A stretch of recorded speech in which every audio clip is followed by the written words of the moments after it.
Hey, everybody, welcome to another episode of Wellness Blueprints. I'm Jess Milner. I'm so glad you're here to nourish your roots with me. And it is Valentine's week.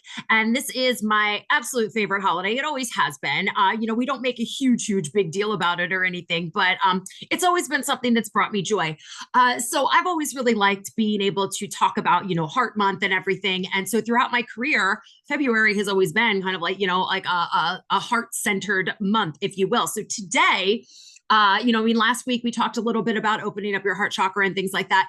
I want to talk about some physical symptoms, some physical signs that your body, that your heart chakra needs some attention, needs to be opened. Okay. So there are multiple different things that could be going on physically that could, be pointing to, your heart chakra needing some attention. And of course, some of these symptoms are also pointing to, like, let's take our butts to the doctor and or go and get this, that, and the other done to see what else is going on. So I just want to kind of preface that with that, what I do works alongside of anything else that's going on there. So I don't want anybody to think that, like just energy work is going to take away all of your heart problems if you actually have cardiovascular issues. It can be insanely helpful. Like your mind would be absolutely blown away with how much impact it actually does have. But some of these things you're going to want to be like hanging out with your doctor, with your medical doctor as well. So, and that would be things like, if you have like ongoing shallow breathing and chest tightness and arm and shoulder pain, or heart palpitations, things like that. Those are going to be things that, it's like, okay, let me see, if it's something that's ongoing. Obviously, if it's on the short term, that may not be as concerning. But this is a sign because, and I probably will mention this again just in this episode, but, we have this blueprint. We have this morphogenetic field that provides the blueprints for our physical bodies. So if there's something going on in that area, then yes, there's something going on energetically as well that is absolutely connected that needs to be addressed in order for everything to actually run smoothly. So other things would be, like that tension in like your upper back and neck, circulation issues, you're like you're always have cold extremities and stuff like that. Maybe you're not absorbing oxygen properly, even digestive issues, because your gut, your heart, everything is connected there. So digestive issues can be an issue as well. And immune issues. I've talked before about how, your thymus gland is right there behind your heart center. And when you are in a grief period, it decreases your T cell production. Your thymus gland actually shrinks down a little bit. So you're not going to be fighting things off as well. So you might get sick more often. If you've ever noticed, you go through like this grief period, and then next thing you got this nasty flu. That sort of thing happens a lot, because you're not producing the T cells as much, and then bringing laughter into it. It's actually been shown that that helps to increase the production there. So if you have immune issues, if you seem to like catch every virus or whatever, that's going around, you're just like, oh my gosh, like somebody sneezed in the grocery store and now I'm sick again. Okay, that's going to be a sign that something needs to be opened up in your heart chakra area. And other things like blood pressure issues. I think it did mention palpitations and things like that. So there are some physical things that could be going on, especially if they're unexplained or they're kind of coming out of nowhere. So you can kind of take a look and be like, okay, what other kind of stressors, what other kind of factors are going on? And how can I open up this energy flow to allow the space that's needed for, true wellness and true healing to take place? The healing that your body desperately wants to do on its own. We need to give it the opportunity to do that. So, nutritionally, your heart eats first. So when I was working clinically, and even now, I will still explain to clients, when you take a supplement, particularly like a nutritional supplement that's made out of food and is working synergistically with all of the pieces and components and everything, your heart is going to take what it needs from whatever it is that you're taking first. So this is true of food that you are consuming, that you're just eating, and then the rest of your organs will take what they need, and then your skin is last. That's usually when I end up having to explain this to someone because they have something going on, a skin issue, and that's why when we are doing something from the inside out, your skin has a tendency to take forever to completely heal because, it's like, okay, well, how come I have to take so much of this one supplement? Well, because your heart and everything else is going to gobble it all up and your skin's sitting there go, hey, that's for me. So, your heart is going to take everything in first, okay? Because your heart is pretty important. So it's just going to take what it needs first. So you want to make sure that you are eating good whole foods, heart healthy foods. And I'm going to say this for loud for the people in the back. The mainstream heart healthy foods, most of those recommendations are absolute crap. Okay. You got to avoid the seed oils. When you go out to eat and stuff, can you avoid them entirely across the board? Likely not, unless you're making all your food at home. There are some restaurants that are frying stuff in beef tallow. There's been a lot of talk about that. There's a lot of talk about some health changes with a lot of the things that are going on in this country, which would really, really benefit everybody overall. But the seed oils themselves, okay. So yes, they are rancid before they hit the shelves and they are going to cause inflammation throughout the body. And that's like the simplest answer I can give you. But they also are going to increase your free radicals. They're going to increase the oxidizing in your blood. And that's because they are an omega-6. So we have omega-6, omega-3s. We want the ratio really of omega-3s to be higher than omega-6s. That's really how it's supposed to be by about double. You want it to be like a 2-to-1 for 3s to 6s. So that would be things like, fish oils and like if you're taking your cod liver oil or, like fats in dairy and, your animal fats and things like that are going to have high levels of omega-3s. When you take too much of the 6s, and that's what most of our stuff really has more of the omega-6s in it than the 3s. And this isn't to say that omega-6 fatty acids are bad. It's just that when that ratio is off, it's going to create issues.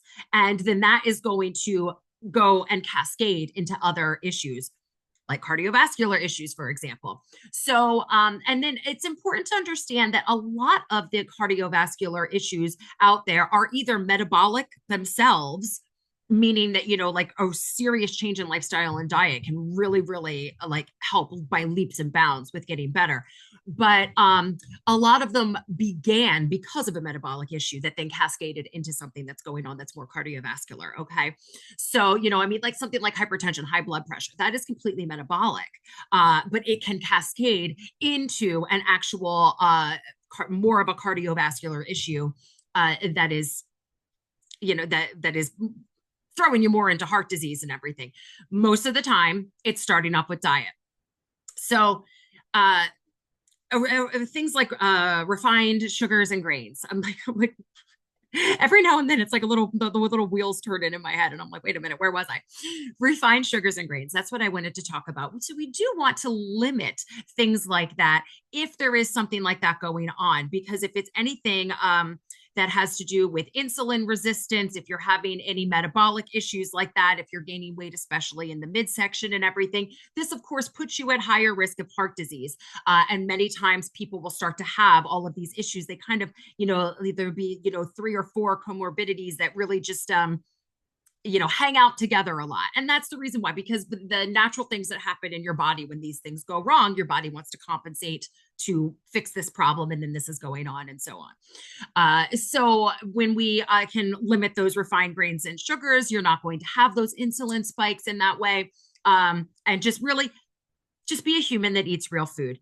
And if you're going to do fats, do the actual good, for like the good healthy fats, which are, don't be afraid of saturated fats. I'm not telling you to go crazy on saturated fats, eat smaller amounts of good fats rather than replacing the good fats with bad fats. So like you don't need to replace it with the seed oils, just decrease the amount that you're taking in from something else. Make sure that you're getting in, like a couple servings of some good fatty fish every week, just so that you're getting some goodness with that. And then that has all of the other synergistic things too. So it's not even like you're just taking a supplement, if you're eating it with the food, your body's going to know what to do with it because it's got all those other components. There are things nutritionally that we still do not fully understand. I have a master's degree in nutrition, and I know that we are still learning. There are still things that we have not completely broken down with how our body processes the food that's put inside our body, because we cannot make a supplement that's exactly perfect with it. We have some nutritional supplements that do a pretty good job because they're made out of food. So they are putting a lot of those components in there for your body to break it down. But there's so much going on when our body's breaking it down. We definitely don't know everything yet. But the best advice I can give you is to eat real foods, not things that were so much made in giant, like industrial warehouses and things like that. Limit those kinds of things. Salt is not your enemy. You want to make sure that you are having a good kind of salt. You don't want to go too much of it. Too much of anything is no good. I mean, I think everybody pretty much knows that now. But salt's an essential mineral. So being afraid of that and pushing it completely out of your diet is going to cascade into more issues. Emotional eating. Let's shift gears. Let's shift gears to emotional eating. This is something that I've had so many clients come to me, even, clinically, they would come in and even with the best efforts of, making sure that only healthy or whole foods are in the house and everything, it still can become very difficult to actually practice what we like to call mindful eating. And rather, it's kind of like an emotional thing. Now, this is especially difficult for anyone who has a neurospicy brain. Okay, like whatever part of any kind of spectrum that you're on there, ADHD, what have you, it becomes more difficult because it's not necessarily that you're hungry or that you're bored. It's that crunch or that sensation in the mouth or that taste is releasing dopamine. So when we can strive to sit down, take a few minutes to eat, breathe, chew our food, taste it, then we're going to give our body time to be able to let our brain know that we are full because we're not focused on a TV and just like shoveling something in our mouth. Because even the healthy foods can, you can go into an emotional eating frenzy and be taking all of that in. And that, that's going to contribute to a lot of these different metabolic issues. And then it's going to put you into a state of a negative emotion. Almost, when we experience grief, we often, lose our appetite or we can't stop eating. It kind of goes either way, depending on, like the type of person that you are and what kind of grief you're going through.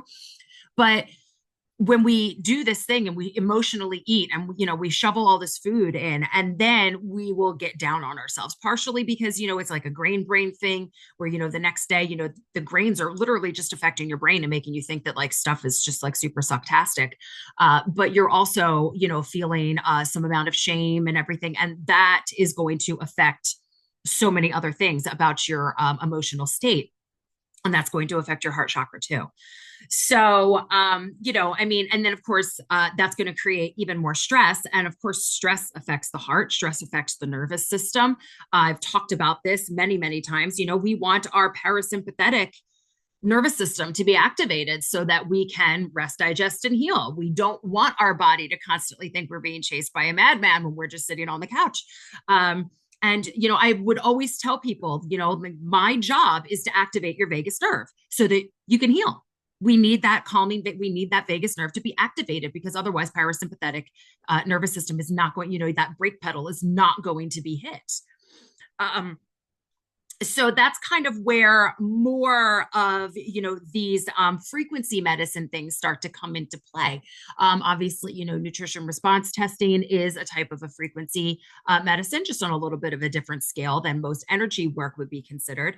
But even from like a biofeedback standpoint, there are plenty of things. You want to make sure that your heart rate variability is really good, and it's very hard. You want to make sure that you have that variability. You don't want everything to be the same all of the time. So there are different tests. We used to have our HRV test that we would do in the office. I wear an Aura ring, and so that is telling me what my HRV is like. So I know, I'll look at that and see that my they'll tell me, oh, like your HRV is not it's not as buried, like this is gone, this is bad, this has gone down. And I'll go, okay, well, I had a couple glasses of wine that is affecting it. So you can actually look at these things. And I think that they do them on smartwatches too. I'm not sure. But when you can look at that and actually see certain kinds of stress, certain kinds of foods and beverages and different activities and stuff, and the effects that they're having on your body physically. And that is just, it is measuring that sort of thing. I mean, people, well, if you're listening to my podcast, then this wouldn't really pertain to you. But there are people out there who really are very, very afraid of anything frequency medicine because they think that it's some kind of like spiritual woo woo thing. And it can get into that, sure, because that's super fun. But we all have an electromagnetic field. We all have these frequencies that are permeating, and surrounding our bodies at all times. Your heart goes out a good 6 feet. That's what an EKG is measuring. So these things absolutely exist. And what we're doing is, we can look at biofeedback to figure out what's going on, or, we can look at our family history and begin to form an understanding that the frequency of our ancestors is going to partially be given to us. So, when we went like, when two people have a baby, we used to kind of just think that it was like half mom's DNA and half dad's, and but that's not really what happens. It's a different combination. So like, my DNA combination is different in terms of how much of mom and dad and what I got from mom and didn't get from dad and blah, blah, blah, blah, blah, than my sister and brother would be. We all are, we're three different people. Same thing with my kids. They all four have different combinations of us. And that's just, from that physical DNA perspective. So when we look at this from a frequency perspective, there are frequencies, there are that, this morphogenetic field that was on all of our ancestors as well. And so when babies were born, it's, you're getting pieces of these energetic things that are being carried over as well. So if you've ever done any kind of emotion code or body code with me or with anyone else, you've probably heard of or experienced having some kind of inherited energy released. And maybe it was from your mom, maybe it's from your dad, maybe it was from way further back than that. And sometimes they'll say, oh well, like I have found inherited emotions that went back, however back it went. And I will say to the client, okay, we'll muscle test this. And okay, so yeah, it's affecting you, and it's affecting your sister, and it's affecting this child, but not this child. It's very, very interesting. So it doesn't necessarily stick with every single person. It's not, like this exact carbon copy. It's kind of similar to that, where we are picking up on some of these frequencies and then carrying them with us because, somebody that was related to us, whether we met them or not, dealt with something and then ended up passing some of that on to their children. So, we want to be able to go in and remove some of those things. So we have things that we shield ourselves with because we don't want to be hurt anymore. And then it keeps us from being able to give and receive love. We call that a heart wall, when there are like many, many emotions, many frequencies, energies that are just layered up around the heart in an effort to protect us. And then it also, like I said, it's going to, keep love out as well too. And that's, that's not good. We want love to come in. So, sometimes they're inherited, sometimes we put them there ourselves. But what we want to do is really, get in there and release those, acknowledge them and release them so that this energy can flow much better. Because again, we have this morphogenetic field. It's the blueprints for our physical body. So the more that we can work on that, the better our physical body is going to look, because it's like, it's a mirror. It's a mirror of this like invisible body that we have, right? So we do want to dig even deeper than emotion code and body code and get more into a quantum frequency, like a quantum energy healing with core wounds, or really, I would say like a childlike understanding. So, when we're kids, we can't understand everything the way that we can understand it now as adults. So when something happens to us, we just go, okay, well, this is how I feel. This is what happens when this happens. And so then as we grow up, things will happen. We'll always revert back to that first way that we learned that. And really it's, it's this misunderstanding going on. But when we can get into there, and really what we're doing is we're just encouraging to kick out all of that gunk so that we have these fantastic, amazing blueprints. And then your physical body will start to follow. There are things, when we talk about pro-consciousness medicine and, wave of possibilities, because all of consciousness it's just a whole bunch of different possibilities that have to collapse into something and then a lot of it has to do with your perception and what you're doing. So if you are noticing, this is why people get really into stuff with gratitude and wanting to manifest this, that, and the other thing, and focusing on good things. You don't want it to get into toxic positivity, but they have some really good points there, because if you're focusing on gratitude, you're going to find yourself finding more and more things to be grateful for. You're going to be like, oh my gosh, these great things keep on happening to me. They just like the whole thing, misery loves company. When you start, pissing and moaning about everything, and you're sad and you're scared about all the different things, and you're only focusing on that, you're going to notice more and more and more of that. So, it's just, I think the same thing can be applied. You go, you know what? I haven't seen a blue car in a while. And then you'll go out driving and be like, wow, look at all these blue cars. There was probably already that many blue cars. You just weren't paying attention. So whatever we put our focus on, what we put our perception on, that's what's going to come into being right in front of us. So this is also where, we come more into the biology of belief. The more that you believe that, something is going to clear out and do better for you, the more that it is. But we see these like amazing spontaneous healings when we do different work like this, whether it's alongside with doctor's orders or not.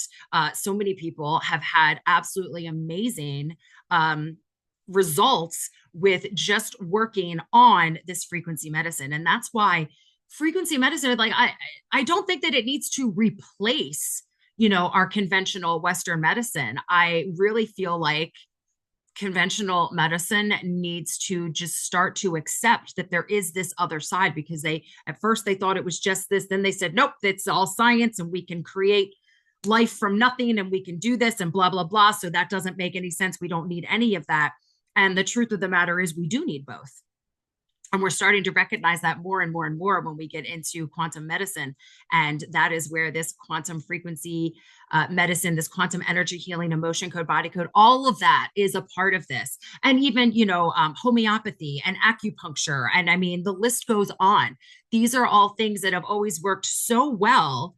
And now we have these Western medicine, these conventional medicine stuff that a lot of it works really well too. And there are plenty of times when, we're very, very happy that we have a lot of these things in our toolkit at our disposal so that we can use them. But we need to marry those two together. And that's where I am coming in. I've got your nutrition. I've got, and when we're talking about physical symptoms, anything nutritional wise is, it's giving the nutrition that the body needs to go ahead and help with that. It's not necessarily, telling you to go off of your medicine. I don't do that. It's not necessarily telling you that like your doctor's wrong about this, that, or the other thing. No. What we want to do though, is to make sure that you are being listened to, that you are being heard, that your concerns are being addressed, and that we are truly mind, body, spirit, getting you the well-rounded healthcare that you deserve. Okay, that's what we want to do. So if you are interested in an emotion code, a body code, or quantum frequency blueprint, magnetic quanta, if you want to work with me, I want to work with you. This is going to be so much fun. You can go to my website. It's deeprootedwellnessid.com, and you can go ahead and book everything right from there. Don't be shy. Go ahead and reach out. I'm happy to answer any questions. And I just want you to know that these symptoms that you're feeling in your heart center, they mean something. They mean something on a physical and an energetic level. And I want to be here to help you open that up so that you can truly not only give and receive love, but receive the wellness that you deserve while you're here having this human experience. We may as well have some fun and be comfortable while doing it.